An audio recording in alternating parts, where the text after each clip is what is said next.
Where are these other things, and that's getting to your question of soft skills, let's say.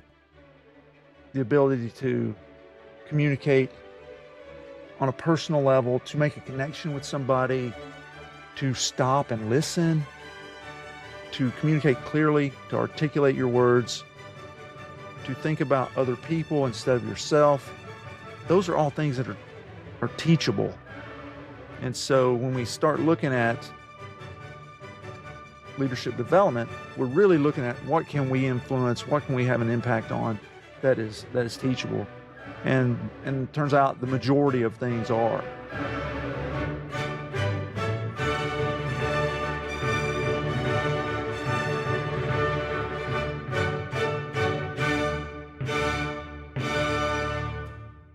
Welcome to the Science of Leadership, the podcast dedicated to helping you become a better leader. Here, you'll gain valuable knowledge, hear inspiring stories, and learn the scientific principles that promote exceptional leadership. I'm Tom Collins, your host, and I'm thrilled to have you join us on this journey to becoming a better leader. Joining me today on the podcast is my friend and colleague, Dr. Justin Hamrick. He's a pediatric anesthesiologist, cardiac anesthesiologist, and pediatric intensive care physician. We've known each other for years, and I'm delighted to have him as a intermittent co-host on the Science of Leadership. Justin, thanks for being on with me, and I'm looking forward to some great discussions. Well, TC, I really appreciate you having me on here. I'm super excited not only about this podcast, but about the topic in general. When you asked me to do this, just 1,000 things started flowing through my head. I think to start off this, I have one question for you. How would you define leadership? I mean, let's put the building blocks in there. Let's talk about what we're going to be talking about. So how would you define leadership? Yeah, no, that's a great question. I'm a person who really likes to define terms because I think words matter. And I think that so much in our society now, people are just throwing around words left and right without taking into consideration what they really mean. And so I appreciate the opportunity to drill down on what is leadership. And as you know, I've done a lot of work in this space for research and study and things. So I would say that fundamentally, the key component of leadership is influencing other people. And the definition I typically would use is influencing someone else to achieve a common goal. That's pretty straightforward and simple. I think that the major thing that you don't hear in there is any conceptualization of management, administration, position, any of those sorts of things. So it really is, it's more about just influencing others to achieve a common goal. That's interesting. You mentioned it as a characteristic. I think we talk about like people's character and people's characteristics. If you thought about leadership, is this something that you find that people are born with, or something that can be taught, or sort of a combination of the two? Yeah. Another really important question. People have studied these things at length, and I can say that the data show that it's really both. And initially, when we look back, leadership, the study of leadership has been going on to some degree for over a century, where people have really studied this scientifically. Initially, they had what's called the great man theory. People are just born to be great, to be leaders. George Washington was just born a great leader. Alexander the Great was just born a great leader. Came out of the womb like that. Right, exactly. And there's nothing you can do about that. And if you're not a great leader, well, it's too bad for you. You can be a follower or whatever it may be, right? And so that has evolved over time. And then people said, well, maybe that's not true. Maybe it's people have certain character traits. They're honest, they're forthright, they have integrity and honor and courage and all these different things that we usually attribute to leaders. Maybe it's that. Maybe it's behaviors. Maybe it's a certain skill set. Maybe it is your ability to work within a situation. So there are multiple theories of leadership that have been developed, and 5 really big ones. And I've kind of run through those just now. But looking at skills, behaviors, characteristics, traits, and then situational leadership. Those are the five big ones. When you talk about And those sort of five and sort of going back a little bit to what yeah, you were mentioning earlier, which ones in particular do you think separate true leadership from management and sort of like separate those two from there? Are there any of those particular sort of qualities or skill sets that really key in on this is where you really divide that flow chart? well, I think that what I can say is I did a study that we published in Leadership and Organizational Development Journal last year, 2023. We'll link that in the show notes or in the comment section below for the video.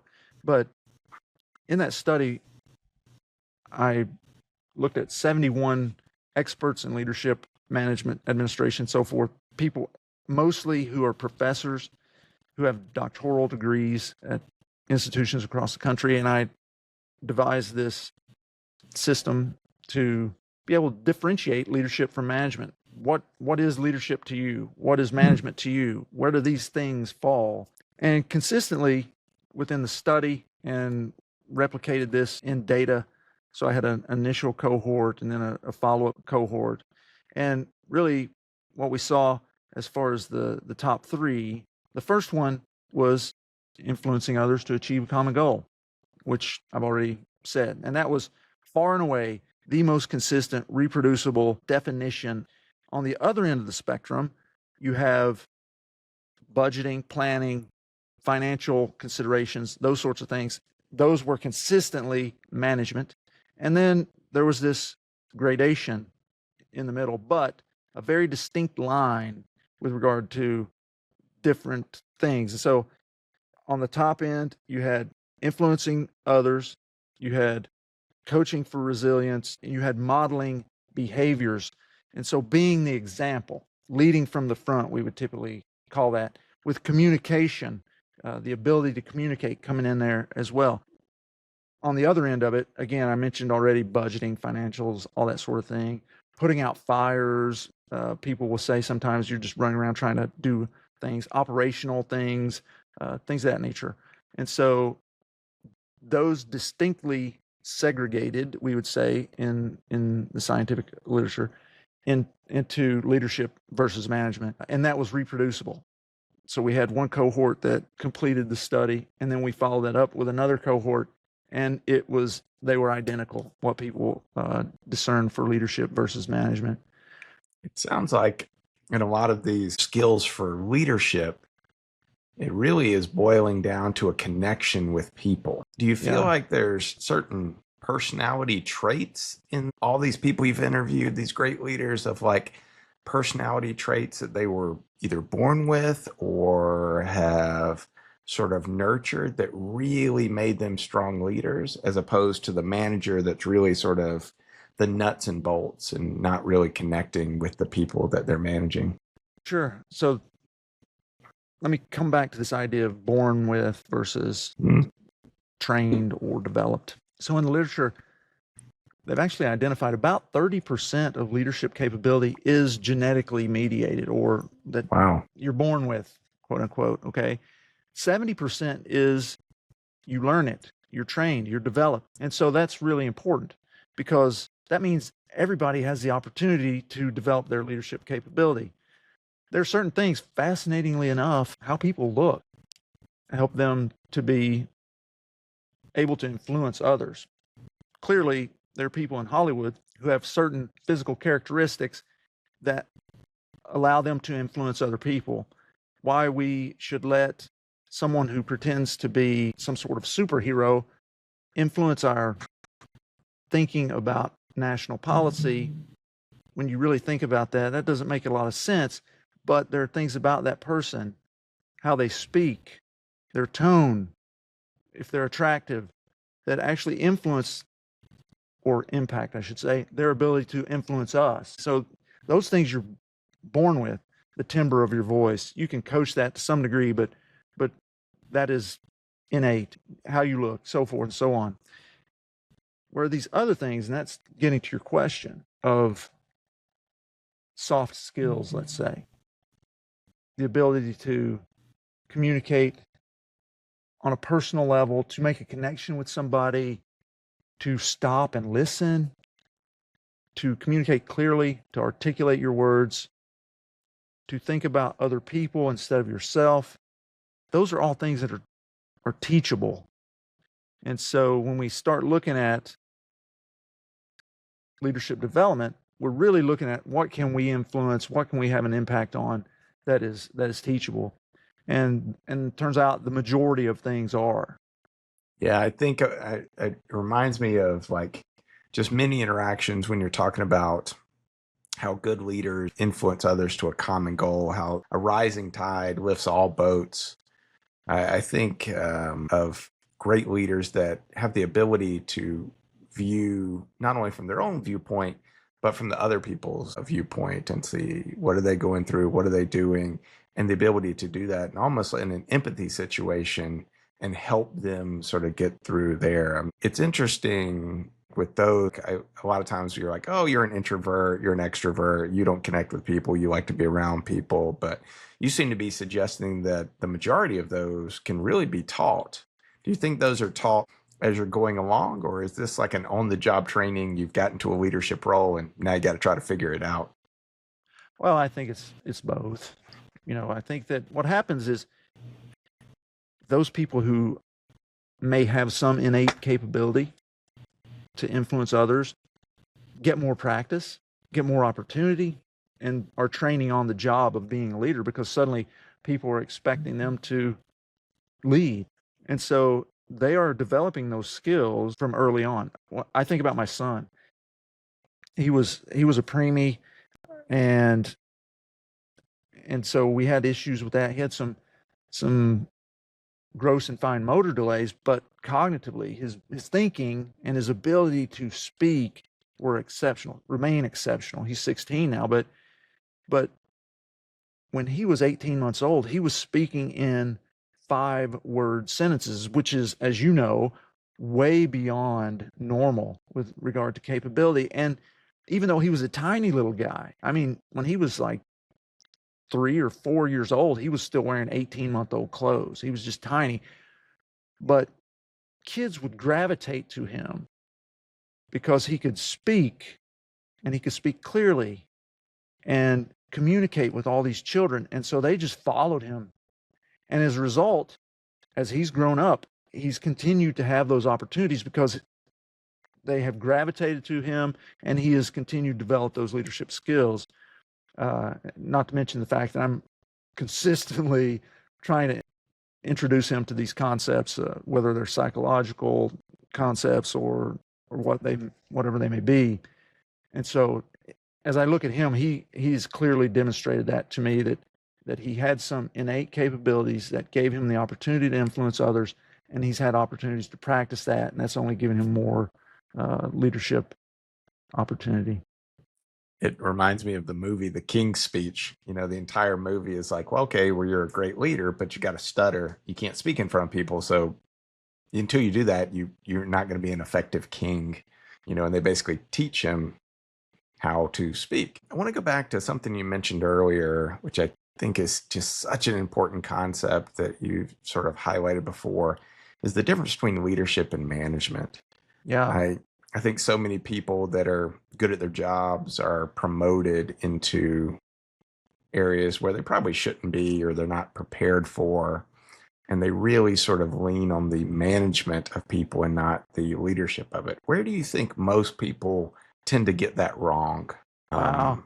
That's a big one. This is actually a really important question and concept that's in the literature, the scientific literature of leadership and management. And there's actually debate, as you know, in science. The lay people who aren't involved in that domain think that maybe we have all the answers and everybody's in agreement. But it turns out in most fields of science, there are pretty strong opinions. And so there's this opinion that leadership is an individual entity, which clearly, based on what I talked about earlier with the study we published last year, I believe that leadership and management are different, and I've shown that. but there are people that believe they're the same thing. Hmm. And there are people that believe that maybe leadership is a part of management or management's a part of leadership. I'm not disparaging management. We need management, but management and leadership are distinctly different, shown that empirically. And that's important because what people get wrong a lot of times is, and our experience is mostly in medicine and academic medicine, is sort of what you were beginning to allude to. Somebody does well in a certain area and then they get promoted to be a leader, they get put in a leadership position without necessarily having perhaps the skills to lead. They may be really good at managing, budgeting or organizing or planning or whatever it may be, but influencing people toward a common goal, serving as a role model. That's the person I want to be like. Casting a vision, giving people, this is where we're going, come with me.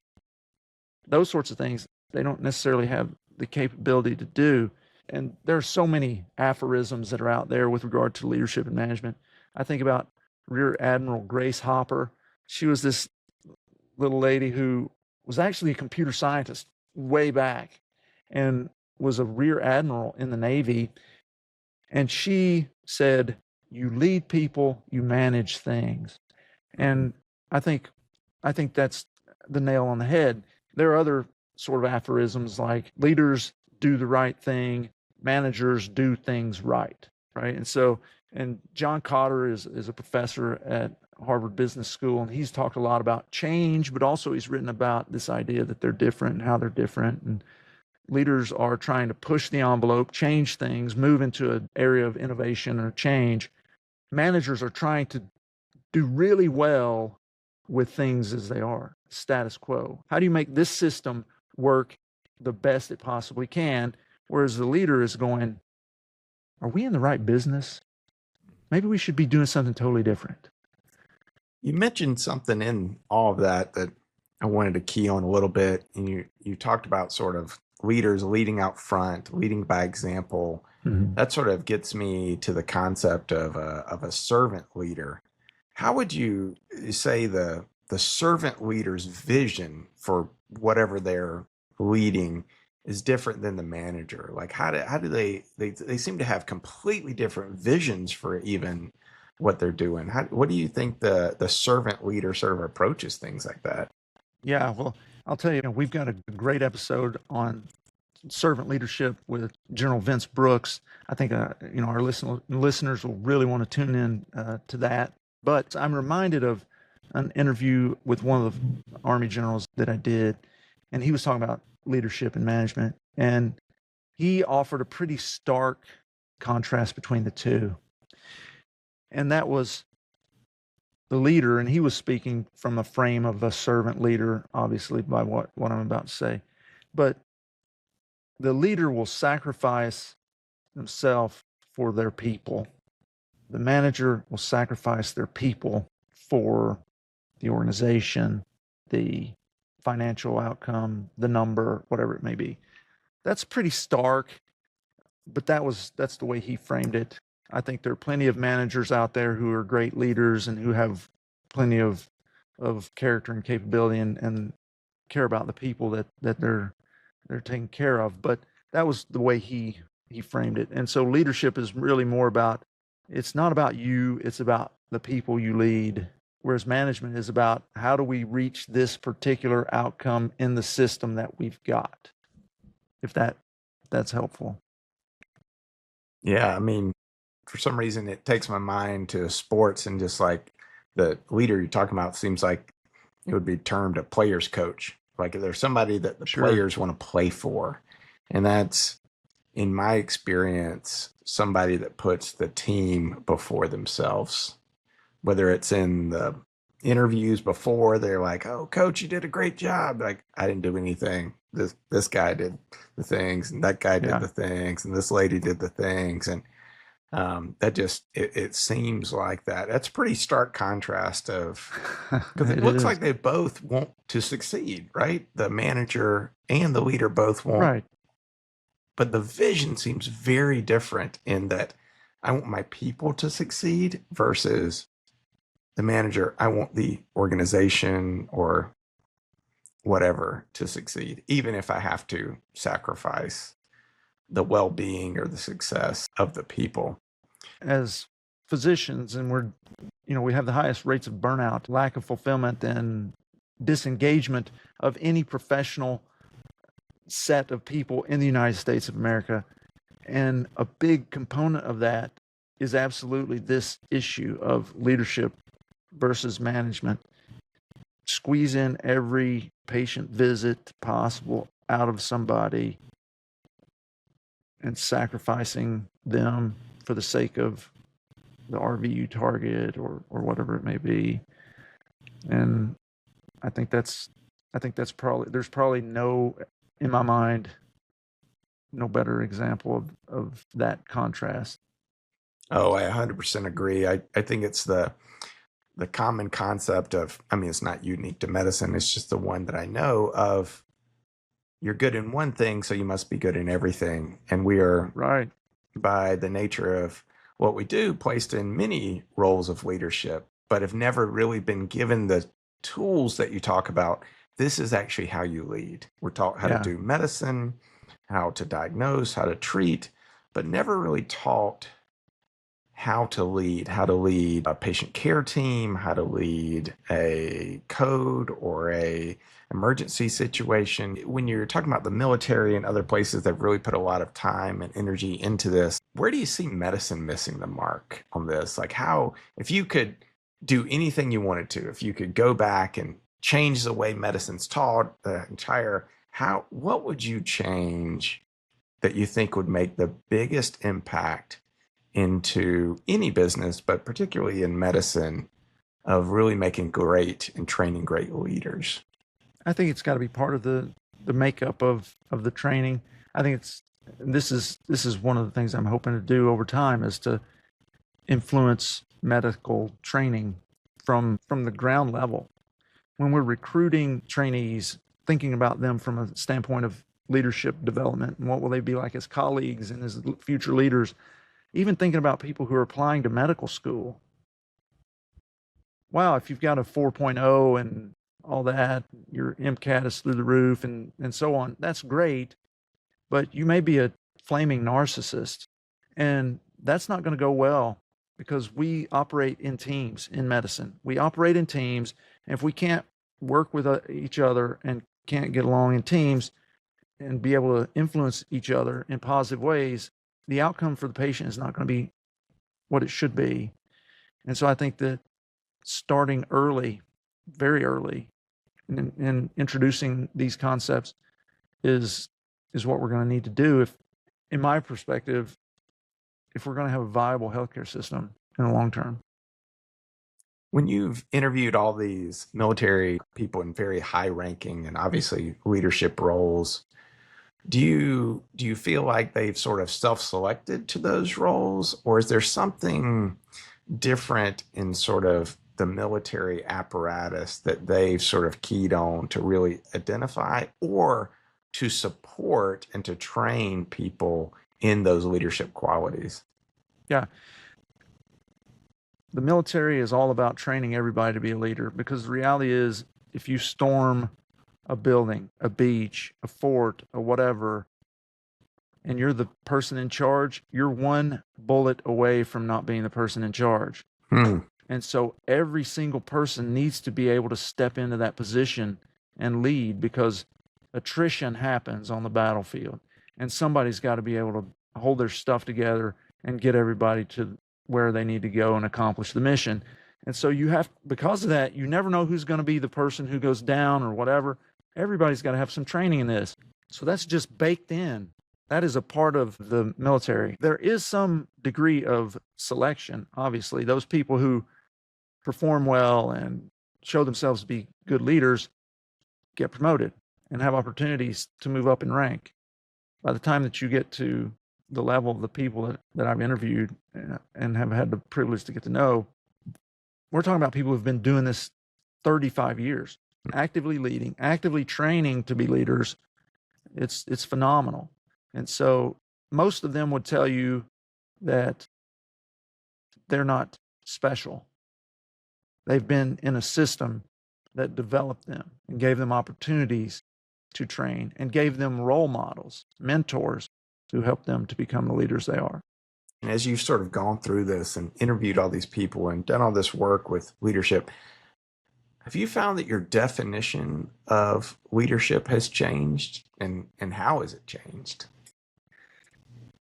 I don't think fundamentally that influencing others to achieve a common goal has changed. I think that what has come out of this large body of work that I've been doing for 2+ years on this is I've developed a model, a theory, kind of like the 5 things I talked about earlier, but a model of leadership that is the 4 C's that you really need. Anybody who wants to be a leader must have. And over the course of our podcast, over time, we'll kind of talk about those. But those 4 C's really are character first, competence, caring about those you lead, and being able to communicate. If you can't communicate, it doesn't matter how great a leader you are or what degree of capability you have. If you cannot communicate with the people you're trying to lead, you just will not be able to influence them. It's that simple. The one example I use often is think about John F. Kennedy's inaugural address. And he said, "Ask not what your country can do for you, but ask what you can do for your country." And that was beautiful and elegant and eloquent. But imagine if he delivered it in Icelandic. Nobody would have had any idea what he was saying, right? I mean, exactly. It may have been the most eloquent thing in history in Icelandic, but nobody standing on the mall in DC would have any idea what this guy's talking about, right? So if you can't communicate, leadership's going to be out the window. So anyway, but those are the 4 things, and that those 4 domains of leadership, if we call them that, came out of this work that I did.